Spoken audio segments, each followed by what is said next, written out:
Dear students, अस्सलाम वालेकुम। इससे पहले की वीडियो में मैंने आपको इंट्रोडक्शन दिया था कि करेक्शन ऑफ एरर्स यानी रेक्टिफिकेशन ऑफ एरर्स क्या होते हैं, और उसके बारे में मुख्तसर सा मैंने आपको इंट्रोडक्शन भी दिया था।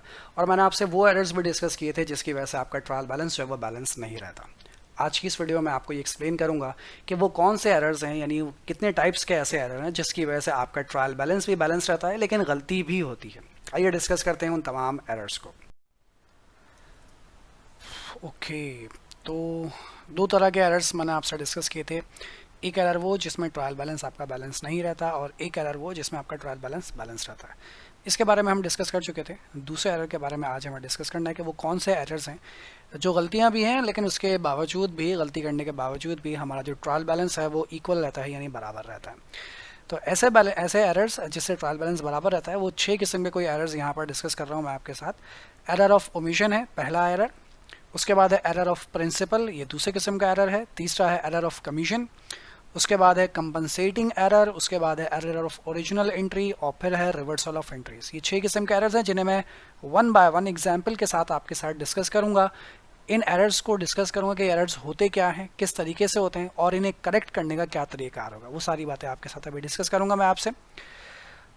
किसी भी किस्म के एरर को करेक्ट करने के लिए क्या स्टेप्स हैं, 3 बातें आपको जहन में रखनी है। सबसे पहली बात यह कि जो भी एक ट्रांजैक्शन है उस ट्रांजैक्शन के लिए क्या एक्चुअल एंट्री होनी चाहिए थी, यानी जो करेक्ट एंट्री होनी चाहिए थी वो क्या एंट्री होनी चाहिए थी। फॉर एग्जांपल कि अगर आप फर्नीचर खरीदते हैं कैश पर तो इसके लिए क्या एंट्री होनी चाहिए। सबसे पहला स्टेप ये है कि आप उस ट्रांजैक्शन की करेक्ट एंट्रीज अपने जहन में लेकर आ जाएं। उसके बाद स्टेप नंबर 2 में ये सोचिए कि अकाउंटेंट ने उसकी एक्चुअली क्या एंट्री रिकॉर्ड कर दी, कौन सी गलत एंट्री जो है वो उसने उसकी रिकॉर्ड कर दी है। वो गलत एंट्री भी अपने दिमाग में लेकर आए। पहले तो ये लेकर आइए कि कोई ट्रांजैक्शन हुई तो उस ट्रांजैक्शन की करेक्ट एंट्री क्या होनी चाहिए। फिर ये दिमाग में लेकर आइए कि उसकी गलत एंट्री एक्चुअली क्या रिकॉर्ड की गई है।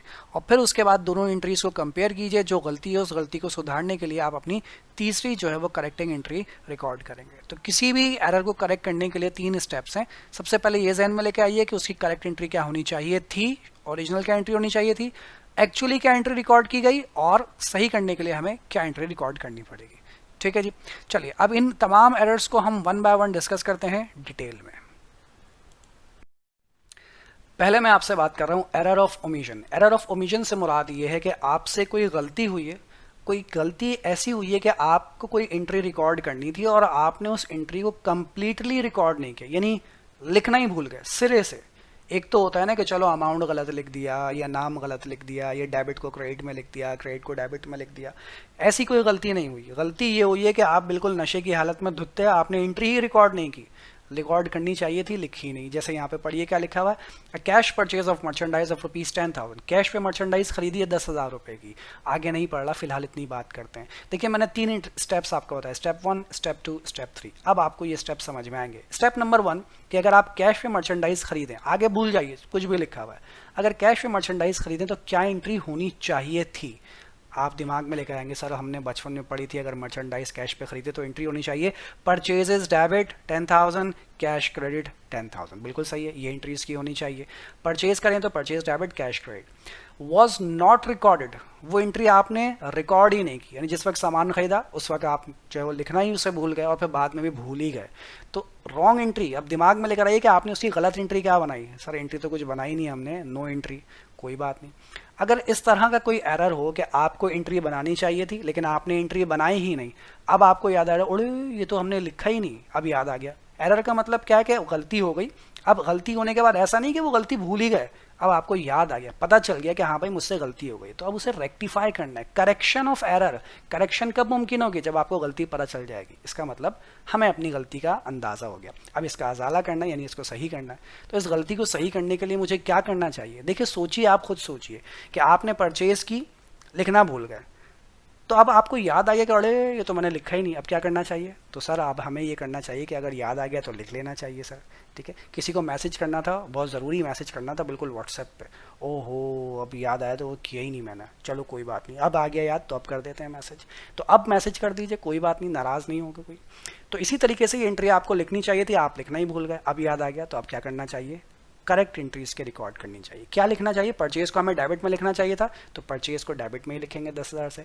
कैश को हमें क्रेडिट में लिखना चाहिए था तो कैश को क्रेडिट में लिखेंगे 10,000 से। यानी अगर आपको एंट्री रिकॉर्ड करना ही भूल जाए तो वही एंट्री रिकॉर्ड कर दीजिए जो इसकी एक्चुअल एंट्री रिकॉर्ड होनी चाहिए थी। परचेज डेबिट होना चाहिए था, परचेज को डेबिट किया। कैश क्रेडिट होना चाहिए था, कैश को ही क्रेडिट किया। ये कौन सा एरर कहलाता है? ये कहलाता है error of omission. Error of omission से मुराद है कंप्लीटली आप अपनी एंट्री को रिकॉर्ड करना ही भूल गए, सिरे से रिकॉर्ड करना भूल गए। ठीक है जी। दूसरे एरर पर आते हैं, error of principle. Error of principle का मतलब ये होता है कि आपसे ना चीज़ें समझने में गड़बड़ हो रही है। चीज़ें समझने से मुराद ये है, जैसे मैं यहाँ पर कहता हूँ purchase of furniture of ₹1 lakh, आपने 1 लाख रुपए का फर्नीचर खरीदा है। अब देखिए स्टूडेंट के दिमाग में ना बहुत फर्स्ट ईयर से ही एक कॉन्फ्लिक्ट सा शुरू हो जाता है कि कब हमें परचेज लिखना है और कब हमें फर्नीचर लिखना है। सर ये बात तो अभी तक समझ ही नहीं आ रही हमारे कि फर्नीचर कब लिखना है, परचेज़ कब लिखना है। भाई परचेज़ का वर्ड उस वक्त इस्तेमाल करते हैं जब आप मर्चेंडाइज खरीदते हैं, फर्नीचर का वक्त उस वक्त इस्तेमाल करते हैं जब आप फर्नीचर खरीदते हैं। तो ये वो कॉन्फ्लिक्ट है जिसकी वजह से स्टूडेंट जो कन्फ्यूज रहते हैं और वो ये कन्फ्यूजन जो है वो एंट्रीज में भी रिफ्लेक्ट होने लगती है। तो purchase of furniture of ₹1 lakh, 1 lakh रुपए का फर्नीचर मैंने खरीदा है। सोचते हैं इसकी क्या एंट्री होनी चाहिए, आगे छोड़ दिया मैंने। अगर फर्नीचर खरीदते हैं आप 1 लाख रुपए का तो आपके पास फर्नीचर आया, फर्नीचर होना चाहिए डेबिट साइड पर 1 लाख रुपए से, और इसके बदले आपने क्या पे किया होगा? कैश पे किया होगा, जाहिर सी बात है। तो कैश होना चाहिए क्रेडिट 1 लाख रुपए से। तो इसकी एंट्री क्या रिकॉर्ड होनी चाहिए? फर्नीचर डेबिट और कैश क्रेडिट 1 लाख रुपए से। अब गलती क्या हुई? ये तो इसकी सही एंट्री रिकॉर्ड होनी चाहिए, ओरिजिनल एंट्री ये रिकॉर्ड होनी चाहिए। Has been debited to purchase account. हमसे गलती ये हो गई कि हमें समझ ही नहीं आया कि अगर फर्नीचर खरीदा है तो उसे फर्नीचर के नाम से लिखना है या परचेज के नाम से। तो एरर ऑफ प्रिंसिपल का मतलब ये है कि आपको एक जैसी चीज़ों के दरमियान ना कन्फ्यूजन क्रिएट सी हो रही है, वहाँ पर आप चीज़ों को जज नहीं कर पा रहे। तो जब जज नहीं कर पा रहे तो उसे हम कहते हैं एरर ऑफ प्रिंसिपल, कि परचेज लिखें या फर्नीचर लिखें। इसी तरीके से घर का रेंट दिया है और आपने कारोबार का रेंट दिया, कारोबार के रेंट को रेंट एक्सपेंस कहा जाता है, घर के रेंट को ड्राइंग कहा जाता है। अब आप ये कंफ्यूज हो रहे हैं कि सर घर का रेंट दिया, रेंट एक्सपेंस तो नहीं हुआ कहीं, आपने उसे गलती से रेंट एक्सपेंस लिख दिया। तो इसे कहा जाता है एरर ऑफ प्रिंसिपल, कि आपको चीज़ों में कन्फ्यूजन हो रही है, चीज़ों में कन्फ्यूजन, एक जैसी चीज़ों के दरमियान कन्फ्यूजन थोड़ी सी क्रिएट हो रही है। तो कन्फ्यूजन जहाँ पर आ जाए इसका मतलब वो एरर ऑफ प्रिंसिपल है। तो आपने गलती से फर्नीचर की जगह पर क्या वर्ड डेबिट कर दिया, डेबिट में गलती हुई है, देखिए जहन में रखिएगा, डेबिटेड टू परचेज अकाउंट, आपने गलती से डेबिट में लिख दिया परचेज का वर्ड, कुछ यूँ परचेज इज डेबिट 1 लाख, और कैश तो गया, कैश में तो गलती नहीं हो सकती, चाहे आप फर्नीचर खरीदें चाहे आप परचेज करें, हर सूरत में आप क्या दे रहे हैं? कैश दे रहे हैं। तो कैश में गलती के चांसेस नहीं है, गलती कहाँ पर हुई है? फर्नीचर की जगह पर। तो कैश को क्रेडिट किया 1 लाख रुपए से, ये सही एंट्री होनी चाहिए थी, ये गलत एंट्री है। अब इन दोनों एंट्रीज में चेक कीजिए कि क्या चीज़ सही है। कैश क्रेडिट होना चाहिए था, कैश ही क्रेडिट है, इसमें कोई गलती नहीं है, इसको सुधारने की कोई ज़रूरत आपको नहीं है। ठीक है भाई, जो चीज़ गलत नहीं है उसे ना छेड़ें, जो चीज़ गलत है सिर्फ उसे छेड़ें। तो ये बिल्कुल सही है, कैश, कैश को ना छेड़ें। जो चीज़ गलत है सिर्फ उसे छेड़ें। गलत क्या है? गलत ये है कि आपने गलती से परचेज का वर्ड लिख दिया, ये गलत है, नहीं आना चाहिए था। इसकी जगह पर सही वर्ड क्या आना चाहिए था? फर्नीचर। फर्नीचर सही वर्ड है, ये आना चाहिए था। परचेज गलत वर्ड है, ये नहीं आना चाहिए था। तरीक़ाकार ये है, ज़रा समझिएगा, कि जो वर्ड आपने गलत लिखा है सबसे पहले उसे ख़त्म कीजिए। आपने गलत वर्ड क्या लिखा है? आपने गलत वर्ड लिखा है परचेजेस, और किस साइड पर लिखा है? ये लिखा है सर हमने डेबिट साइड पर। अकाउंटिंग में अगर कोई भी वर्ड ख़त्म करना हो तो ख़त्म करने के लिए रूल यानी तरीक़ेकार ये है कि अगर वो डेबिट में है तो उसे ख़त्म करने के लिए लिख दीजिए क्रेडिट में, और अगर क्रेडिट में है तो ख़त्म करने के लिए लिख दीजिए डेबिट में। तो इस वक्त परचेजेस है, गलती से मैंने लिख दिया डेबिट साइड पर 1 लाख रुपये। अगर मैं इसे ख़त्म करूँगा तो परचेजेस को कहाँ लिख दूंगा मैं? क्रेडिट साइड पर। परचेजेस को मैंने लिखा है क्रेडिट साइड पर 1 लाख रुपए। अब यहाँ परचेज डेबिट हुआ, यहाँ परचेज क्रेडिट हुआ, क्या हो गया? ये कैंसिल हो गया, गलत लिख दिया था, खत्म कर दिया। तो ये एंट्री मैंने कुछ इस अंदाज से रिकॉर्ड की कि इससे मेरा जो गलत वर्ड था परचेजेस नहीं आना चाहिए था। क्यों नहीं आना चाहिए था? क्योंकि मैंने मर्चेंडाइज नहीं खरीदी, मैंने फर्नीचर खरीदा है, तो फर्नीचर आना चाहिए था, मैंने गलती से परचेज लिख दिया। ओहो सर गलती होगा तो इसको ख़त्म कर दें। तो ख़त्म करने के लिए रूल ये है कि ये था डेबिट में, ख़त्म करने के लिए लिख दिया क्रेडिट में। अब जगह खाली होगा डेबिट में। अब डेबिट में एक्चुअली क्या वर्ड आना चाहिए था जो मैंने नहीं लिखा? सर डेबिट साइड पर वर्ड आना चाहिए था फर्नीचर, जो कि आपने नहीं लिखा। नहीं लिखा तो सर अब लिख लेते हैं, अब याद आ गया। तो करेक्ट वर्ड आना चाहिए था डेबिट में फर्नीचर, तो सही वर्ड अपनी जगह पर आ जाएगा डेबिट साइड पर फर्नीचर यानी 10,000। तो ये हो गई इसकी करेक्टिंग एंट्री। इस एंट्री को रिकॉर्ड करने से जो गलत वर्ड था वो ख़त्म हो गया और जो सही वर्ड आना चाहिए था वो अपनी जगह पर आ चुका है। तो ये कहलाती है आपकी करेक्टिंग एंट्री। ठीक है जी, ये था आपका एरर ऑफ प्रिंसिपल। अगले एरर पर चलते हैं। अच्छा जी, हमारा नेक्स्ट एरर है error of commission. Error of commission से क्या मुराद है? एरर ऑफ कमीशन का मतलब ये है कि आपने जो एंट्री रिकॉर्ड की है वो बिल्कुल सही एंट्री रिकॉर्ड की है, बस फ़र्क सिर्फ इतना हो गया कि आपको जो सब्सिडियरी लेजर में पोस्ट करना चाहिए था वो गलत सब्सिडियरी लेजर में पोस्ट कर दिया। सर ये बात कुछ समझ नहीं आई, आप क्या कह रहे हैं, कुछ पल्ले नहीं पड़ रहा। एग्जाम्पल देखें, यहाँ पर लिखा हुआ है cash receive from ABC company. आपने अपने कोई कस्टमर है ABC, उनसे आपने कैश रिसीव किया है 20,000 रुपये का। अगर कस्टमर से कैश रिसीव करें तो आपको ओरिजिनली इसकी क्या एंट्री रिकॉर्ड करनी चाहिए, दिमाग में लेकर आइए। तो हमें इसकी एंट्री रिकॉर्ड करनी चाहिए कैश डेबिट 20,000 और अकाउंट रिसेबल या कस्टमर का नाम ABC कंपनी जो है वो क्रेडिट करना चाहिए। तो आपको अकाउंट रिसेबल लिखना चाहिए कस्टमर के नाम के साथ, ABC कंपनी के साथ, क्रेडिट साइड पर 20,000। ठीक है, ये आपको एक्चुअली एंट्री रिकॉर्ड करनी चाहिए। कहते हैं was recorded as receive from ABC sons. आपने एंट्री बनाई है बिल्कुल, बस आपसे ये समझने में गलती हो गई कि हमने पैसा ABC कंपनी से रिसीव किया है या ABC सन्स से। एक्चुअली पैसा रिसीव किया आपने ABC कंपनी से, तो आपको ABC कंपनी का नाम यहाँ पर लिखना चाहिए था, लेकिन आपने गलती से ये समझा या आपके अकाउंटेंट ने इसको समझा कि पैसा हमें ABC सन्स से मिला है। समझने में गलती हो गई एक जैसे नाम की वजह से। तो आपके अकाउंटेंट ने गलती से एंट्री रिकॉर्ड की कैश डेबिट। कैश में तो गलती नहीं हुई क्योंकि पैसा आया, किसी से भी आया पैसा तो आया, तो पैसा समझने में गलती नहीं हुई। हाँ, नाम समझने में गलती हो गई कि उसने अकाउंट रिसेबल ABC कंपनी की जगह पर क्या लिख दिया, ABC सन्स लिख दिया। अब ज़रा मेरी बात को समझिएगा, अगर मैं नाम हटा दूं यहाँ से cash debit account receivable credit, cash debit account receivable credit, इसका मतलब ये है कि आपके जो कंट्रोलिंग अकाउंट यानी जो जर्नल लेजर है उस पर कोई इफेक्ट नहीं पड़ रहा। कैश लिखा हुआ है, कैश ही लिखना चाहिए था, कैश ही लिखा है। अकाउंट रिसेबल ही लिखना चाहिए था, अकाउंट रिसेबल ही लिखा है। यानी जर्नल लेजर पे आपके कोई इफेक्ट नहीं पड़ रहा, जर्नल लेजर बिल्कुल सही है। कैश को डेबिट करना था, कैश को डेबिट किया। अकाउंट रिसेबल को क्रेडिट करना था, अकाउंट रिसेबल को ही क्रेडिट किया है। अमाउंट भी सही लिखा है। आपके अकाउंट्स पे यानी जर्नल लेजर पे इससे कोई फ़र्क नहीं पड़ेगा। हाँ, फ़र्क सिर्फ इतना पड़ेगा कि आपको ABC कंपनी का नाम लिखना था लेकिन आपने गलती से ABC सन्स का नाम लिख दिया। आपने जब फर्स्ट ईयर में पढ़ा होगा सब्सिडियरी लेजर, तो सब्सिडियरी लेजर का मतलब क्या होता है कि आप हर कस्टमर का इंडिविजुअल लेजर बनाते हैं जिसे आप सब्सिडियरी लेजर कहते हैं। तो उस इंडिविजुअल लेजर पे उनके फ़र्क पड़ जाएगा जबकि आपके टोटल उधार पे कोई फ़र्क नहीं पड़ेगा। तो ऐसा कोई एरर जिससे आपके T अकाउंट्स पे कोई इफेक्ट ना पड़े, हाँ सब्सिडियरी लेजर पे उसका इफेक्ट अगर पड़ जाए तो फिर वो कहलाता है एरर ऑफ कमीशन। ठीक है जी, तो एरर ऑफ कमीशन को करेक्ट करने का तरीका वही है, बिल्कुल आसान सा तरीका है कि जो वर्ड आपने गलत लिख दिया सबसे पहले वो ख़त्म कर दीजिए। गलत एंट्री ये वाली है, इसमें कौन सा टाइटल जो है वो गलत है। कैश बिल्कुल सही है, कैश डेबिट में होना चाहिए, कैश डेबिट में ही है, सही है।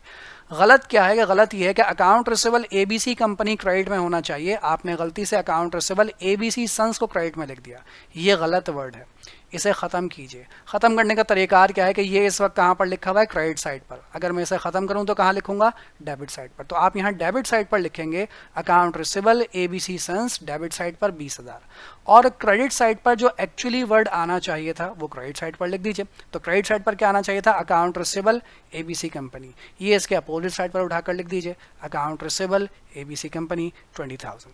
तो ये हो गया आपका एरर, और उसकी करेक्टिंग एंट्री के अपने एरर को, ये गलती हो गई आपसे और गलती को सुधारा कैसे वो भी मैंने आपको एक्सप्लेन कर दिया। तो उम्मीद है कि आपको एरर ऑफ कमीशन भी समझ में आएगा। चलिए आगे बढ़ते हैं अब हम लोग। अगला एरर है कंपनसेटिंग एरर। कंपनसेटिंग एरर का मतलब है कि आपके दो अलग अलग एरर्स हुए हैं और उन दोनों एरर्स की वजह से जो अमाउंट था वो कैंसिल हो गया। जैसे rent expense 12,000 has been debited to rent expense account as ₹14,000। बस यहाँ पर रुक जाते हैं।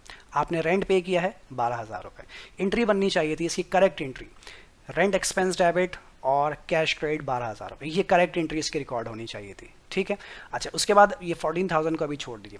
And a casting error on the sales account has resulted in sales being overcast by ₹2,000। और आपने सेल की है, इसका सेल का अमाउंट नहीं दिया। अच्छा मैं अपने पास से एज्यूम कर लेता हूँ कि आपने सेल की है, तो cash debit sales credit suppose 10,000 रुपये की सेल की है, ये ओरिजिनल एंट्री है सेल की, कि आपने सेल की है कितने की, 10,000 रुपये की। तो कैश डेबिट होना चाहिए 10,000 से और सेल्स क्रेडिट होनी चाहिए 10,000। मैं एक बार फिर रिपीट करता हूँ, रेंट पे किया है आपने एक्चुअली 12,000 रुपये का, तो रेंट पे करें तो क्या एंट्री बननी चाहिए, rent expense debit cash credit किस अमाउंट से? 12,000 रुपये से। सेल की है तो क्या एंट्री बननी चाहिए? कैश डेबिट सेल्स क्रेडिट, ये अमाउंट मैंने अपने पास से एज्यूम किया है। गलती ये हुई हमसे कि हमने रेंट 12,000 के बजाय कितना लिख दिया? 14,000। सिर्फ रेंट एक्सपेंस को 12,000 के बजाय 14,000 लिख दिया, ये गलती होगा। रेंट एक्सपेंस 12,000 के बजाय 14,000, लेकिन कैश 12,000 रुपये लिखा। सर ये एंट्री तो बराबर नहीं हुई। और आपने पिछले लेक्चर में बताया था कि अगर एंट्री बैलेंस नहीं होगी तो ट्रायल बैलेंस नहीं होगा, यानी कि ये इस किस्म का एरर में नहीं आना चाहिए। अभी आता है, सब्र कीजिए। दूसरा एरर ये हुआ, in casting error on the sales account has resulted in sales being over stated by 2,000, कि आपने अपनी सेल्स को 2,000 रुपये से ओवर स्टेट कर दिया। ओवर स्टेट का मतलब है ज़्यादा लिख दिया। सिर्फ किसको? सिर्फ सेल्स अकाउंट को, कैश को नहीं। कैश सही लिखा आपने 10,000, तो यहाँ पर कैश आपने सही लिखा 10,000, लेकिन सेल्स को 10,000 के बजाय आपने गलती से लिख दिया 12,000। अब डेबिट में यहाँ पे कितने ज़्यादा हो गए? 2,000 यहाँ पे डेबिट में ज़्यादा हो गए, और यहाँ क्रेडिट में कितने ज़्यादा हो गए? क्रेडिट में 2,000 ज़्यादा हो गए। तो 2,000 यहाँ ज़्यादा हुए और 2,000 यहाँ ज़्यादा हुए, तो ये दोनों एरर्स आपस में क्या हो गए? कैंसिल हो गए हैं। एंट्री बेशक बैलेंस नहीं है आपकी, लेकिन जब इससे ट्रायल बैलेंस बनेगा तो ट्रायल बैलेंस हर सूरत में इसका क्या रहेगा? बैलेंस ही रहेगा। चेक करते हैं। डेबिट में चेक कीजिए 14,000 और 10,000, डेबिट में कितने हो गए? 24,000। क्रेडिट में चेक कीजिए 12,000 और 12,000, कितने हो गए क्रेडिट में? 24,000। तो क्रेडिट में भी 24,000 और डेबिट में भी 24,000, तो ट्रायल बैलेंस आपका क्या रहेगा भाई? बैलेंस रहेगा। ठीक है। अब इसमें गलती ये हो गई कि रेंट एक्सपेंस जो है वो 14,000 रुपये लिख दिया गया, जबकि रेंट एक्सपेंस कितना होना चाहिए? 12,000। और सेल्स को 12,000 रुपये लिख दिया गया, जबकि सेल्स को कितना होना चाहिए? 10,000 रुपये होना चाहिए। ये दो वर्ड्स गलत हैं। कैश सही लिखा गया है, कैश में कोई गलती नहीं हुई है। जो वर्ड आपने गलत लिखा है उसको करेक्ट कीजिए। सेल्स आपने लिख दिया 12,000 रुपये, जबकि सेल्स कितनी होनी चाहिए? 10,000। तो सेल्स आपने ज़्यादा लिख दी है, 10,000 के बजाय 12,000 रुपये लिख दी। तो सेल्स को क्या करना पड़ेगा? हमें कम करना पड़ेगा। सेल्स इनकम है, और जब इनकम कम होती है तो उसे कहाँ लिखा जाता है? डेबिट साइड पर। तो आप सेल्स को कम करने के लिए कहाँ लिखेंगे? डेबिट साइड पर। कितनी कम करनी है मुझे? 2,000 रुपये। बिल्कुल ठीक है। इसी तरीके से rent expense, actually rent expense कितना होना चाहिए आपका? 12,000, लेकिन आपने रेंट एक्सपेंस कितना लिखा हुआ है? 14,000, 14,000 रुपये, यानी एक्सपेंस आपने ज़्यादा लिखा है। कितना ज़्यादा लिख दिया आपने? 2,000 रुपये ज़्यादा लिख दिया। अगर ज़्यादा लिख दिया तो सर इसे भी कम कर दीजिए। अगर मैं एक्सपेंस को कम करूं तो कहाँ लिखा जाएगा? क्रेडिट साइड पर। तो आप रेंट एक्सपेंस को 2,000 रुपये से लिखेंगे क्रेडिट साइड पर। तो ये कहलाता है कंपनसेटिंग एरर। कंपनसेटिंग एरर का मतलब है कि दो अलग अलग एंट्रीज में एरर हुए हैं और उन दोनों के अमाउंट आपस में कैंसिल हो रहे हैं, कंपनसेट कर रहे हैं एक दूसरे को, जिसकी वजह से आपका ट्रायल बैलेंस बैलेंस रहेगा। ठीक है जी, अगले एरर पर चलते हैं। Error of original entry. Error of original entry का मतलब यह है कि आपने एंट्री लिखने में कोई मिस्टेक नहीं की। जो वर्ड्स आपकी एंट्री में आने चाहिए थे आपने एग्जैक्टली वही वर्ड्स लिखे हैं, बस आपने अमाउंट्स आगे पीछे कर दिए हैं। जैसे कैश सेल्स ऑफ ₹3,200, बस यहीं तक पढ़ता हूँ। कैश पे सेल किए तो क्या एंट्री होनी चाहिए? कैश डेबिट और सेल्स क्रेडिट, कैश डेबिट और सेल्स क्रेडिट। ठीक है जी। तो आपको एंट्री रिकॉर्ड करनी चाहिए थी कैश डेबिट और सेल्स क्रेडिट, लेकिन गलती से वो कह रहे हैं आपसे सवाल में कि आपने एंट्री बिल्कुल सही रिकॉर्ड की। कैश पे सेल करें तो कैश डेबिट और सेल्स क्रेडिट ही होना चाहिए, लेकिन आपको एंट्री रिकॉर्ड करनी चाहिए 3,200 की अमाउंट से हैज़ बीन रिकॉर्डेड एज 2,300। किसी एक एलिमेंट पे आपने 2,300 नहीं लिखा, बल्कि पूरी एंट्री 2,300 से रिकॉर्ड कर दी। यानी कैश डेबिट किया 2,300 से और सेल्स को क्रेडिट किया 2,300 से। एंट्री बिल्कुल सही रिकॉर्ड किया सर। एंट्री को अगर देखें तो कोई गड़बड़ नहीं है। हाँ, सिर्फ गड़बड़ इस बात की है कि 3,200 की जगह 2,300 लिख दिया। कभी कभी इंसान बहुत ज़्यादा टुनारी की हालत में होता है तो 3 और 2 आगे पीछे हो जाते हैं, जैसे मैसेज में कभी कभी हो जाता है, तो 3 और 2 आगे पीछे हो गए और कुछ का कुछ लिख दिया गया। तो इस किस्म का अगर एरर है तो इसे हम कहते हैं एरर ऑफ ओरिजिनल एंट्री, कि आपने एंट्री के अमाउंट में जो है वो ओरिजिनल अमाउंट में मिस्टेक कर दी है। एंट्री आपकी ओरिजिनल है, एंट्री में कोई गड़बड़ नहीं हुई है, लेकिन उसके अमाउंट में आपने मिस्टेक कर दी है। तो इस किस्म के एरर को अगर अमाउंट में मिस्टेक कर दी तो देखिए इसमें दो किस्म के एरर हो सकते हैं। या तो आपने गलती से कम अमाउंट लिखा होगा या फिर आपने गलती से ज़्यादा अमाउंट लिखा होगा। ये दो कंडीशन पॉसिबल हैं कि अगर अमाउंट में एरर हुआ है तो अमाउंट में अगर एरर होता है तो दो किस्म के एरर होंगे, या तो गलती से कम अमाउंट लिखा गया होगा या गलती से ज़्यादा अमाउंट लिखा गया होगा। अगर गलती से कम अमाउंट लिखा गया, जैसे इस कंडीशन में 3,200 लिखना था 2,300, कम अमाउंट लिखा है गलती से। अगर गलती से कम अमाउंट लिखा है तो अगेन सेम एंट्री दोबारा से रिकॉर्ड कर दीजिए। जो एंट्री रिकॉर्ड होनी चाहिए थी वही एंट्री दोबारा से रिकॉर्ड कर दीजिए डिफरेंस अमाउंट से, जो भी इनका डिफरेंस होगा। लेकिन अगर गलती से कभी ज़्यादा अमाउंट लिख दिया जाए, 3200 लिखना था, आपने 6200 लिख दिया, गलती से ज़्यादा अमाउंट लिख दिया। अगर गलती से ज़्यादा अमाउंट लिखते हैं तो अपनी इसी एंट्री को जो रिकॉर्ड होनी चाहिए थी उसी एंट्री को रिवर्स कर दीजिएगा, यानी सेल्स डेबिट और कैश को क्रेडिट कर दीजिएगा डिफरेंस अमाउंट से, जो भी दोनों अमाउंट्स का डिफरेंस होगा। फिलहाल अभी आपने जो है वो कम अमाउंट लिखा है, 3200 लिखने चाहिए थे, 2300 लिखें, कम पैसे लिखें। अगर कम पैसे लिखें तो अगेन आप सेम एंट्री रिकॉर्ड करेंगे। लॉजिकली भी समझाया था, कैश कितना लिखना चाहिए था आपको, 3200, लेकिन कैश कितना लिखा आपने गलती से, 2300। कम लिखा है कैश या ज़्यादा लिखा है, सर हमने कम लिखा है। कम लिखा है तो हम कैश को और लिखेंगे, यानी और इंक्रीज करेंगे, बढ़ाएंगे, क्योंकि कैश 3200 होना चाहिए, हमने 2300 लिखा है, तो कैश को हमें बढ़ाना पड़ेगा। कैश अगर बढ़ेगा तो कहाँ लिखा जाएगा, डेबिट साइड पर। कितने रुपए का कैश और बढ़ाना पड़ेगा, सिर्फ 900 रुपये का, क्योंकि 2300 तो हम ऑलरेडी लिख चुके हैं, बेशक गलत ही सही लेकिन लिख चुके हैं। इसी तरीके से सेल्स 3200 होनी चाहिए, लेकिन हमने कितनी लिखी है, 2300, कम लिखी है, तो हमें सेल्स को भी बढ़ाना पड़ेगा। सेल्स इनकम है, इनकम बढ़ती है तो कहाँ लिखी जाती है, क्रेडिट साइड पर। तो मैंने अभी कहा था कि अगर आपने गलती से कम अमाउंट लिखा है, जैसा कि इस केस में हुआ कि आपने 900 रुपये कम लिखे, अगर कम अमाउंट लिखा तो वही एंट्री देखिए दोबारा से रिकॉर्ड की गई है डिफरेंस अमाउंट से। इन दोनों अमाउंट का डिफरेंस लीजिए और उससे एंट्री रिकॉर्ड की गई है। ठीक है, आखिरी एरर पर आता हूँ मैं अपनी। Reversal of entry. Reversal of entry से मुराद ये कि जो वर्ड डेबिट में आना चाहिए था वो आपने क्रेडिट में लिख दिया, जो क्रेडिट में आना चाहिए था वो आपने डेबिट में लिख दिया। ये है reversal of entries. Cash cell 20,000, आपने कैश पे सेल किया तो क्या एंट्री होनी चाहिए सर, कैश डेबिट और सेल्स क्रेडिट 20,000 रुपये से। Has been debited to sales and credited to cash, आपने उल्टी एंट्री रिकॉर्ड कर दी। उल्टी का मतलब है, उल्टी मतलब वो वाली नहीं, वो मीटिंग नहीं। सेल्स को आपने डेबिट कर दिया, सेल्स एक्चुअली क्रेडिट में होना चाहिए था, सेल्स को आपने डेबिट कर दिया 20,000 रुपये से, और कैश जो डेबिट में होना चाहिए था वो आपने कैश को क्रेडिट कर दिया 20,000 रुपये से। ये आपने गलत एंट्री रिकॉर्ड कर दी, ये गलती हो गई भैया आपसे। तो अगर मुझे इसे सही करना हो तो क्या करना है सर, कुछ नहीं करना, जो सही एंट्री होनी चाहिए थी वही लिख दीजिए। यानी कैश को डेबिट में होना चाहिए था, यानी इसको अब मुझे दोबारा सही करना पड़ेगा, यानी कैश को डेबिट में लाना पड़ेगा और सेल्स को क्रेडिट में लाना पड़ेगा। लेकिन बस इस बात का ध्यान रखना है कि अगर आपने डेबिट को क्रेडिट में या क्रेडिट को डेबिट में लिख दिया, एंट्री के लफ्ज़ों में गलती नहीं की, एंट्री के अमाउंट में गलती नहीं की, आपने डेबिट को क्रेडिट में या क्रेडिट को डेबिट में कर दिया है, तो उसे सही करने के लिए रूल ये है कि आप उनको अपनी एक्चुअल जगह पर वापस लेकर आइए। यानी कैश को आपने क्रेडिट में लिखा है, कैश कहाँ आना चाहिए, डेबिट साइड पर, तो कैश को डेबिट साइड पर लेकर आएंगे, लेकिन 20,000 से नहीं बल्कि इसके डबल अमाउंट से, यानी कैश आएगा 40,000 से। और सेल्स आपने गलती से लिखा है डेबिट में, सेल्स कहाँ आना चाहिए, क्रेडिट में, तो सेल्स को क्रेडिट में लेकर आइए वापस अपनी जगह पर, अगेन 20,000 से नहीं बल्कि 40,000 से। यानी अगर डेबिट को क्रेडिट में लिख दें या क्रेडिट को अगर डेबिट में लिखते हैं तो उसे करेक्ट करने के लिए आप डबल अमाउंट से एंट्री रिकॉर्ड करते हैं। इसकी मिसाल बिल्कुल ऐसे समझ लीजिए कि आपने अपने मोबाइल फ़ोन में बैलेंस डलवाया, आपके मोबाइल फ़ोन में पहले से बैलेंस था 100 रुपये, 100 रुपये का आपने बैलेंस और डलवाया तो 200 रुपये आपका बैलेंस हो जाना चाहिए। सपोज़ कंपनी कोई टैक्स नहीं काट रही, अल्लाह का शुक्र है ऐसा कोई दिन आ जाए कि कंपनी कोई टैक्स नहीं काट रही, 100 रुपये पहले का बैलेंस था, 100 रुपये और डलवाया तो बैलेंस हो जाना चाहिए 200 रुपये। लेकिन कंपनी ने 100 रुपये प्लस करने के बजाय गलती से आपके अकाउंट से 100 रुपये माइनस कर दिए, यानी डेबिट के बजाय क्रेडिट कर दिया, जैसा कि यहाँ पे हुआ कि उल्टा कर दिया।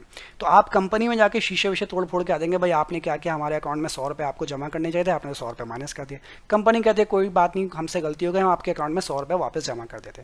तो आप उन्हें बोलेंगे 100 रुपये नहीं 200 रुपये जमा करेंगे। 200 रुपये क्यों भाई, क्योंकि आप बोलेंगे 100 रुपये तो मेरे अकाउंट में पहले के थे और बाकी 100 रुपये जो मैंने डलवाए वो आप और ऐड करेंगे।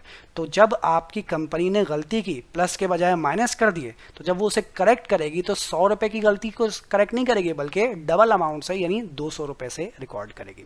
तो इन शॉर्ट कहने का मतलब ये है कि अगर कभी कोई ऐसी गलती हो जाए कि डेबिट के बजाय क्रेडिट में लिखते हैं और क्रेडिट के बजाय अगर डेबिट में लिखते हैं तो एंट्री को सही करने के लिए अमाउंट को डबल कर दिया जाता है, जैसा कि मैंने यहाँ पर किया है, 20,000 की जगह पर 40,000 लिख दिया गया। ठीक है जी, बस ये हैं 5 किस्म के एरर्स जिसकी बुनियाद पर हमारा जो है वो टॉपिक बेस करता है।